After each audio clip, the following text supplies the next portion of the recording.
Gugatan citizen lawsuit keaslian ijazah Presiden ke-7 Joko Widodo di Pengadilan Negeri Surakarta kembali ditunda. Sidang yang diagendakan pembuktian ijazah Jokowi batal digelar karena surat bukti yang disampaikan penggugat belum lengkap.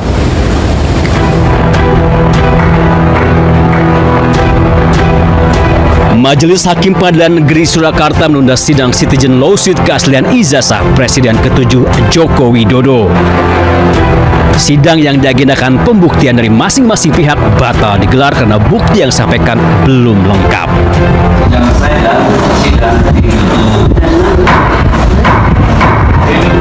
Menurut pengacara penggugat M. Taufik, kuasa hukum Jokowi hanya membawa satu bukti berupa copy file scan laporan polisi 9 terlapor.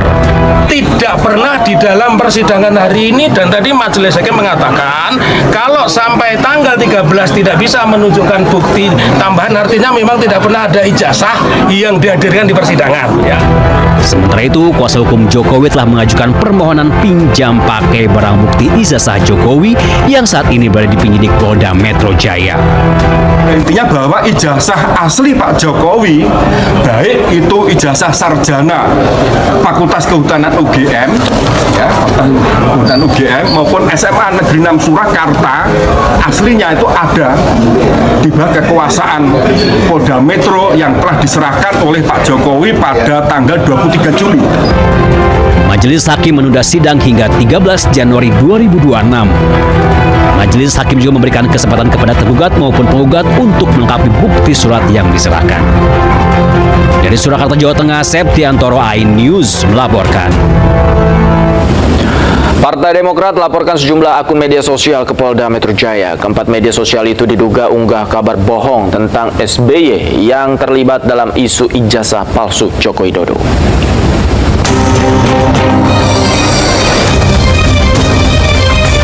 Partai Demokrat melaporkan 4 akun media sosial ke Polda Metro Jaya. Laporan tersebut terkait tudingan terhadap Presiden ke-6 RI Susilo Bambang Yudhoyono terlibat dalam isu ijazah palsu Presiden ke-7 RI Joko Widodo. Terkait hal itu, Kabid Humas Polda Metro Jaya, Kombes Pol Budi Hermanto, membenarkan bahwa seorang pengacara berinisial M yang melaporkan 4 media sosial yang diduga menyebarkan berita bohong.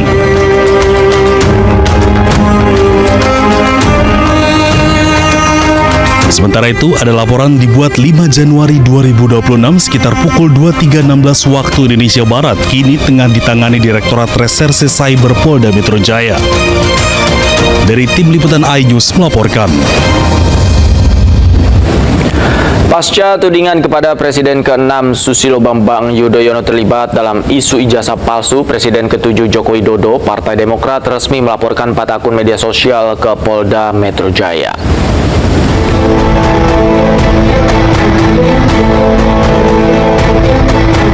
Pasca beredarnya tudingan kepada Presiden ke-6 RI Susilo Bambang Yudhoyono terlibat dalam isu ijazah palsu Presiden ke-7 RI Joko Widodo, Partai Demokrat resmi melaporkan 4 akun media sosial ke Polda Metro Jaya. 4 akun media sosial tersebut diantaranya: ada 3 YouTube yang dilaporkan. Pertama, @agrifanani.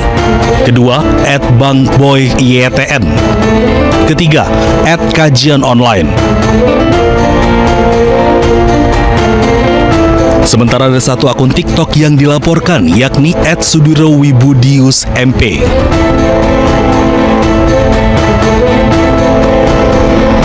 Partai Demokrat meminta polisi segera melakukan penyelidikan dan penyidikan terhadap 4 akun media sosial itu. Presiden Prabowo Subianto menghadiri panen raya di Karawang, Jawa Barat. Dalam kesempatan itu, Presiden Prabowo mengumumkan keberhasilan Indonesia dalam upaya swasembada pangan.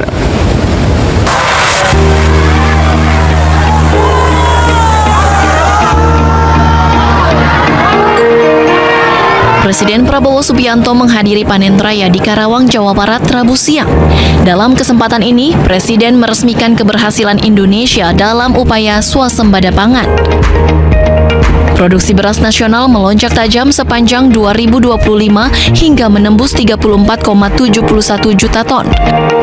Angka ini tercatat sebagai yang tertinggi dalam sejarah Indonesia dan menjadi fondasi utama menguatnya ketersediaan pangan.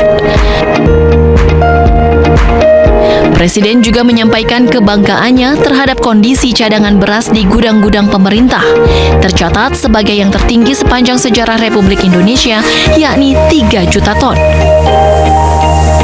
Bahwa Indonesia berhasil kembali menjadi bangsa yang swasembada pangan. Terima kasih. Saudara-saudara,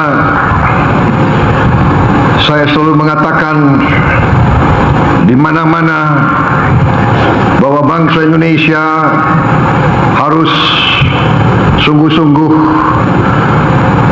menjadi bangsa yang waspada. Swasembada pangan dicapai berkat kerja keras dan kolaborasi lintas sektor. Presiden Prabowo Subianto mengapresiasi pencapaian swasembada pangan dalam 1 tahun masa pemerintahannya dari target sebelumnya selama 4 tahun. Dari Karawang, Jawa Barat, Abdul Aziz Yudi Permana, iNews melaporkan. Dalam momen panen raya di Karawang, Jawa Barat, Presiden Prabowo sempat mencicipi sejumlah makanan hasil panen. Di antaranya mencicipi susu dari peternak sapi lokal dan melon hasil panen petani.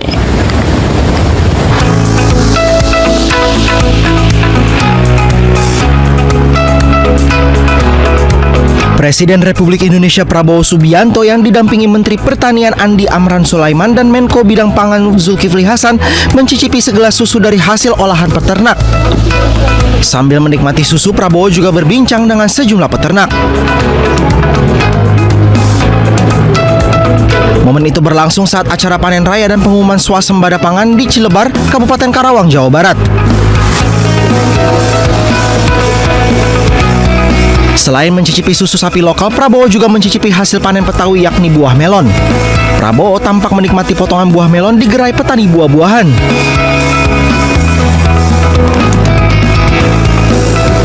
Prabowo juga sempat melihat-lihat gerai pangan yang berupa produk beras, benih padi, garam hingga gula yang dijajakan oleh para petani. Menteri Pertanian Andi Amran Sulaiman salah panggil Gubernur Jawa Barat Deddy Mulyadi menjadi Ridwan Kamil. Momen ini terjadi saat Menteri Pertanian Amran membuka acara panen raya di Karawang, Jawa Barat. Ada Pak Ridwan Kamil. Astagfirullah.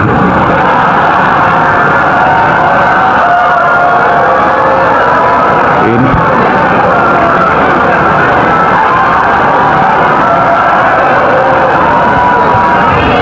Menteri Pertanian Andi Amran Sulaiman salah panggil Gubernur Jawa Barat Deddy Mulyadi menjadi Ridwan Kamil. Momen ini terjadi saat Menteri Pertanian Amran membuka acara panen raya dan mengumumkan swasembada pangan di Cilebar, Karawang, Jawa Barat. Usai salah sebut nama, Amran sendiri sempat terkejut dan buru-buru membetulkan sapaan kepada Deddy Mulyadi. para gubernur, ada Pak Ridwan Kamil. Astagfirullah.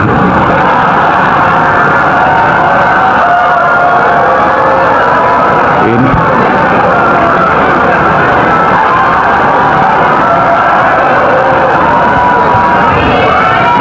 Kang Deddy Mulyadi. Jadi beliau saya selalu jadi ini harus potong kambing ya kalau salah nama.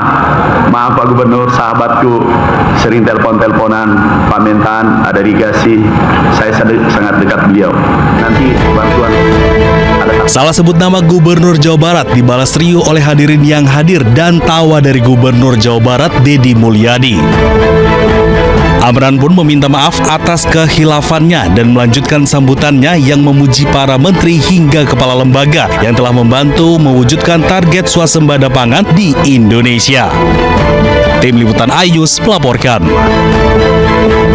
Pemirsa, aksi unjuk rasa besar-besaran kaum Yahudi ultra-ortodoks di Yerusalem yang menentang undang-undang wajib militer Israel berakhir tragis. Seorang remaja tewas dan 3 lainnya luka-luka usai sebuah bus menabrak kerumunan massa yang memblokir jalan.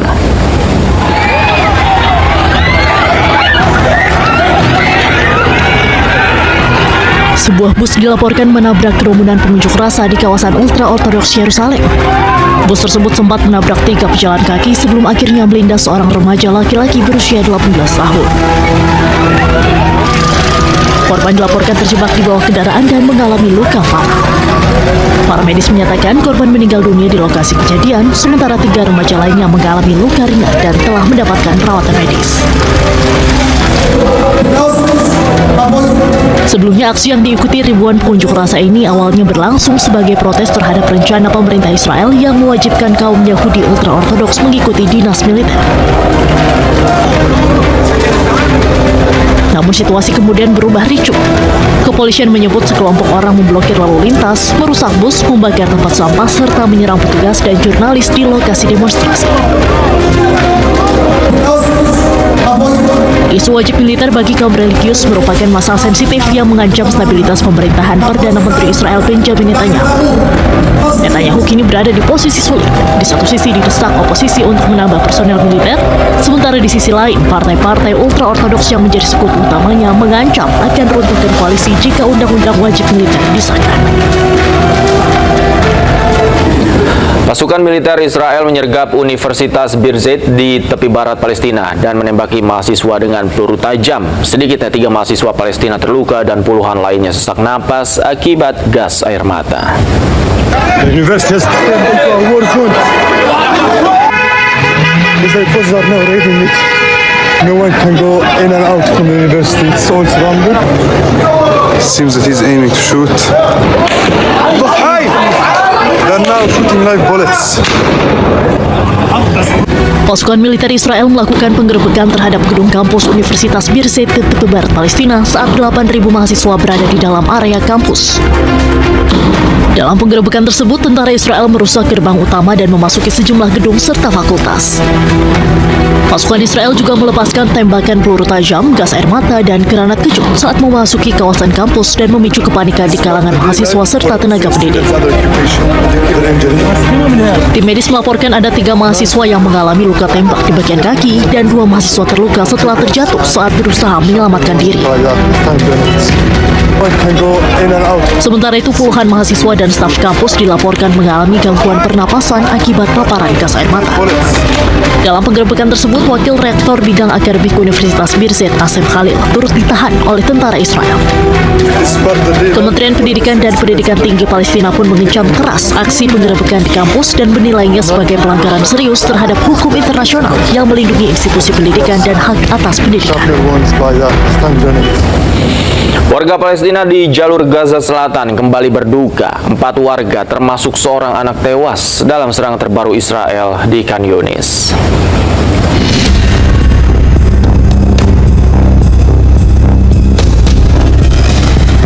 Tentara Israel kembali melancarkan serangan ke sebuah tenda yang menampung warga sipil pengungsi di Al-Mawasi Khan Yunis pada hari Selasa. Menurut Pusat Informasi Palestina, 4 warga Palestina termasuk seorang anak tewas dalam serangan tersebut. Sementara 4 orang lainnya terluka. Tentara Israel mengklaim serangan menargetkan Hamas yang sedang beroperasi di jalur Gaza Selatan.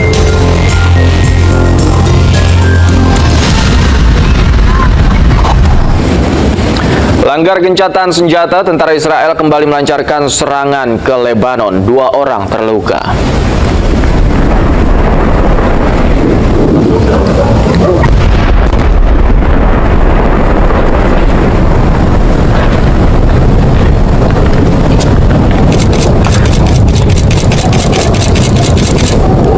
Serangan dilancarkan ke sejumlah wilayah di bagian barat Lebanon pada hari Senin waktu setempat.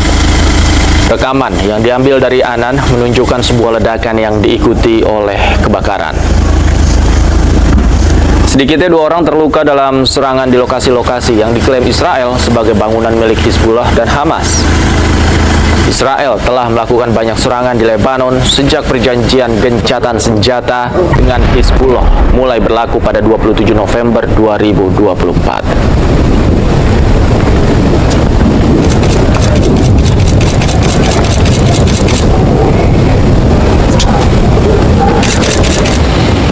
Pemirsa, anak Presiden Venezuela Nicolas Maduro untuk pertama kalinya muncul di hadapan publik setelah ayahnya ditangkap dalam operasi militer Amerika Serikat. Nicolas Maduro Guerra muncul di hadapan Majelis Nasional Venezuela dan memberikan dukungan langsung terhadap ayahnya.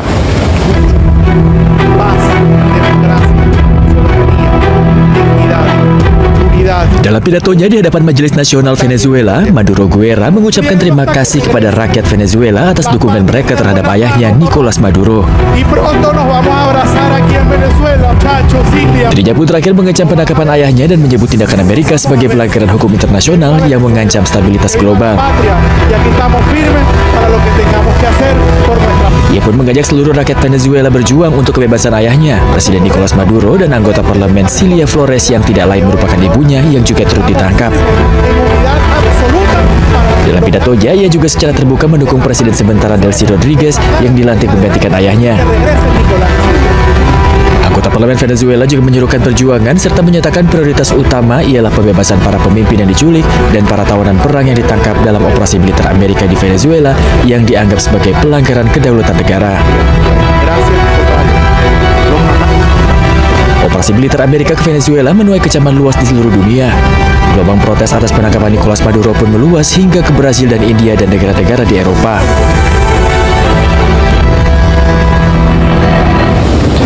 Tak hanya ikut campur dalam urusan politik Venezuela, Presiden Donald Trump juga mengancam Iran. Trump akan menghantam jika Iran bertindak represif pada pengunjuk rasa. Selain Iran, Trump juga mengungkapkan rencana Amerika Serikat untuk mengambil alih Greenland.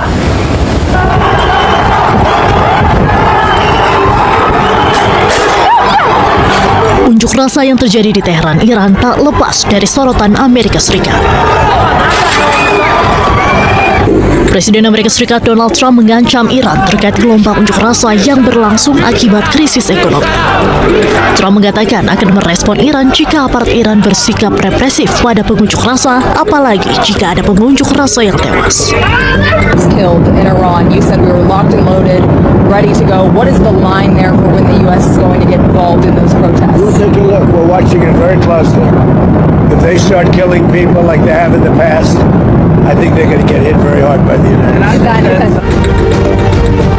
Selain Iran, Donald Trump juga mengungkap Amerika Serikat tengah menjajaki cara untuk mengambil alih Greenland yang merupakan wilayah otonomi di bawah kekuasaan Denmark. Trump menyebut upaya tersebut sebagai prioritas keamanan nasional. Sebelumnya, ketertarikan Trump melebarkan wilayah AS ke Greenland sudah sejak tahun lalu. Trump menegaskan lokasi Greenland strategis dan memiliki kekayaan sumber daya mineral. We need Greenland for national security. And if you take a look at Greenland, you look up and down the coast, you have Russian and Chinese ships all over the place. We need it for national security. We have to have it. Perdana Menteri Denmark Mette Frederiksen mengecam keras wacana pencaplakan Greenland oleh Amerika Serikat. Ia mengingatkan bahwa pengambil alihan Greenland oleh Amerika Serikat berarti berakhirnya aliansi militer NATO. Kita ke informasi lain, pemirsa, puluhan ribu komuter di Belanda mengalami gangguan akibat salju lebat. Ratusan penerbangan di Bandara Schiphol pun harus dibatalkan.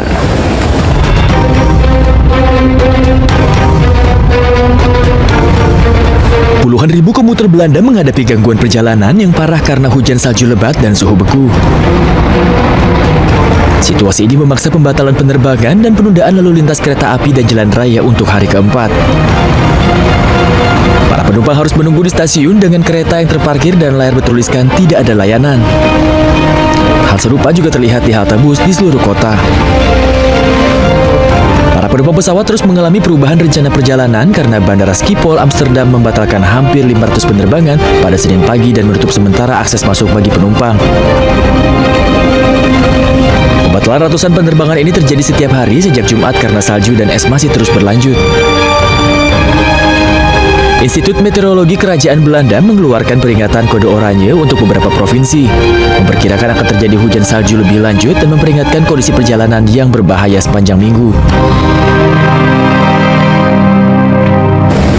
Sindikat pencurian kabel listrik milik PLN di sejumlah gardu di kawasan Tambora, Jakarta Barat terbongkar. Aksi yang didalangi mantan teknisi PLN ini membuat PLN merugi ratusan juta rupiah dan pelanggan terdampak pemadaman.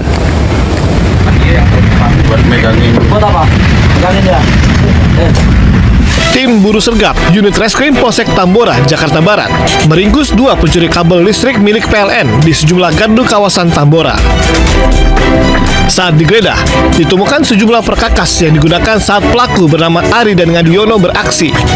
Keduanya juga mengenakan seragam pekerja PLN. Tarik. PLN ya. PLN. Nah, PLN. Ini PLN. Belakang, betul. Sebelumnya, sindikat pencurian kabel PLN ini viral di media sosial usai aksi mereka terekam kamera pengawas. Dan berbekal rekaman ini, polisi juga menangkap satu pelaku lagi bernama Eko Wahyudi di Bekasi, Jawa Barat. Dari hasil pemeriksaan terungkap, sindikat ini diotaki mantan teknisi PLN dan sudah beraksi selama 2 bulan terakhir. Para pelaku menjual kabel curian dengan harga murah yang hasilnya kemudian dibagi rata. Akibat pencurian ini, PLN merugi 220 juta rupiah dan pelanggan terdampak pemadaman. Para pelaku ini menyamar sebagai petugas PLN untuk mempermudah melancarkan aksi hubungannya. Lalu uang hasil pencurian tersebut digunakan untuk kebutuhan sehari-hari. Lalu salah satu tersangka itu atas nama N pernah menjadi teknisi PLN. Lalu 2 tersangka lainnya yaitu sebagai tukang. Sementara itu, pihak PLN meminta warga segera melapor jika melihat hal yang mencurigakan saat petugas PLN sedang bekerja di permukiman. Jadi kita juga bisa melihat pelakunya ini atau ini juga karena perlakuan pencurian. Tapi sangat normal bisa mempengaruhi dari padamnya listrik di masyarakat. Atas perbuatannya, ketiga pelaku dijerat pasal pencurian dengan pemberatan dengan ancaman hukuman 7 tahun penjara. Dari Jakarta, Miftahul Gani, iNews melaporkan. Seorang pencuri nekat menyandra seorang wanita parubaya di Kota Pinang, Sumatera Utara. Korban sempat diancam dengan senjata tajam sebelum pelaku akhirnya ditangkap oleh warga. Diancam, itu ibu itu udah tua, jangan kau ancam. Yang di kamar juga kan? Siapa di kamar? Nggak ada. Menggunakan senjata tajam, pelaku menyandra seorang wanita parubaya di rumahnya di wilayah Kampung Jawa Tekongan Gereja, Kota Pinang. Sejumlah warga sempat bernegosiasi dengan pelaku agar melepas korban, namun upaya tersebut tidak berhasil. Khawatir akan keselamatan korban, warga pun mundur dan mengosongkan area sekitar lokasi penyanderaan. Aku enggak. Kenapa bisa ibu ini yang kau sandra? Iya, udah gitu. Ada orang tahu. Aku pernah ada handphone. Iya. Alih-alih berhasil negosiasi, korban justru dibawa pelaku keluar rumah.